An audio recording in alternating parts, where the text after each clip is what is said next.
South Africans are riding their retirement funds and it could cost them their future.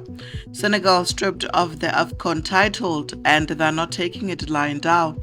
A Limpopo hospital makes a history.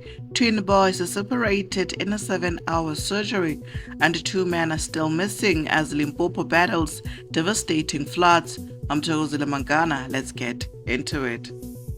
South African households are under serious pressure right now, and the numbers don't lie. Since the new tax year kicked off in March, withdrawals from the two-pot retirement system have spiked sharply. People are tapping into their savings component just to get through the month. Financial journalist Maya Fisher French is raising the alarm. She says around 60% of people accessing the savings pot are doing it repeatedly, which means for many this is no longer an emergency withdrawal, it's becoming a habit. And the timing couldn't be worse. Many of those applications come during the first week of March, right when global markets were in free fall. The JSE dropped roughly 10% in that period, partly driven by oil price sparks during the attack on Iran.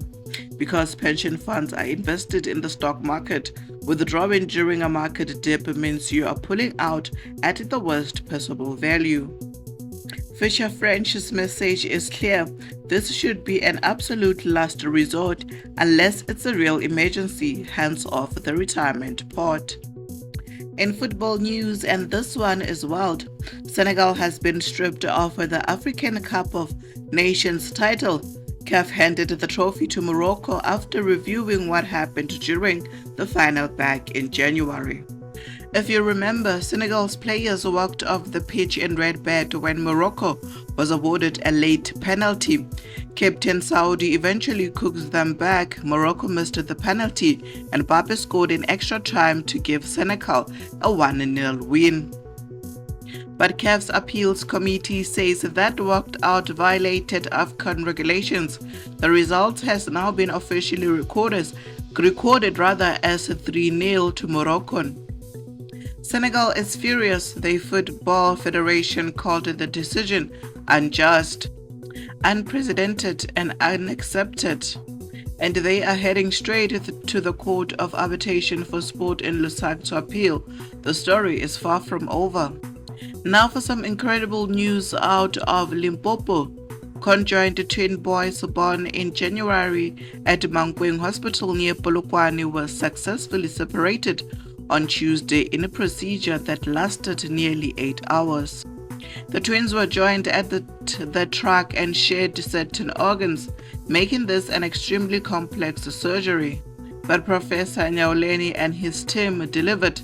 By 3:30 p.m. on Tuesday, both the boys were separated, alive and stable, their 29-year-old mother overwhelmed with joy. Limpopo Premier Dr. Popi Ramutoba called it a historic milestone, noting that for the first time in South Africa, a rural hospital performed a procedure of this level. The twins are now in the neonatal ICU on ventilators as part of their post-op care. This is what our healthcare system is capable of. And finally, search operations are continuing in Limpopo this morning as two men remain missing after being swept away by flood waters. A 36-year-old was carried away by the river, while a 53-year-old went missing at Makulugele Dam in the Collins Chabane municipality earlier this month.